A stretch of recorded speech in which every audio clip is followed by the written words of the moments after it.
Hello all, Shadwell here, ready to talk about the next film in my collection, Fast and Furious presents Hobbs Shaw from 2019. It's directed by David Leitch and stars Dwayne Johnson and Jason Statham. Well, I guess the contractually obligated separation of Dwayne "The Rock" Johnson and Vin Diesel got so big they could no longer appear in the same bloated films together anymore. Probably hence the very existence of Fast and Furious presents Hobbs Shaw. First off, this came out in 2019, so was it one of the 71 films I saw in theaters that year and recorded in my shit I've seen in the theaters in 2019 list? Yes, it was. I even remembered that I saw this film in the IMAX theater in the city I live in. In fact, I think that was the original draw, seeing how I had never saw any of the Fast and the Furious films back in 2019, and had no clue who Hobbs or Shaw were as characters in that franchise. I also think a major draw was Idris Elba, who plays villain Brixton, and a robo-enhanced cyborg villain at that.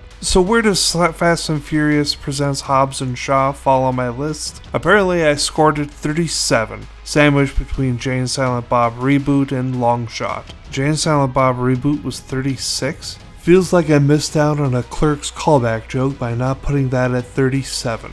Also, I would seriously reconsider that whole list 5 years later with some of the films growing on me on repeat viewings. Anyway, this film is the perfect popcorn movie, more so than any of the Fast and the Furious movies, because they were a slave to the speedy thing goes in, speedy thing goes out mentality of its title, but this film gets to be a more traditional action film, and it is glorious. It's plenty ridiculous and stupid though, so don't think it equals the perfection of an actual good action film like Lethal Weapon or Die Hard. But if you can accept the preposterousness of it all, you're going to have a very good time indeed. Oh, and Ryan Reynolds has a small but memorable role in the film too at the beginning, and two quick sequences in the end credits that are definitely worth sticking around and watching. Or at the very least fast forwarding a few minutes through the names of the hardworking folks that made the film possible. Now you're feeling a little guilty, right? As you should.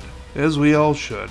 Anyway, this film is fun and has a lot of splody times and bullets flying, so if you're into that sort of thing, this will certainly entertain you. I'm giving Fast and Furious presents Hobbs and Shaw a B+, and promise we are now done with the Fast and the Furious franchise. Now back to the rest of the collection with a return to the 50 excellent 80s films with a film called Blunt the Fourth Man. See y'all then.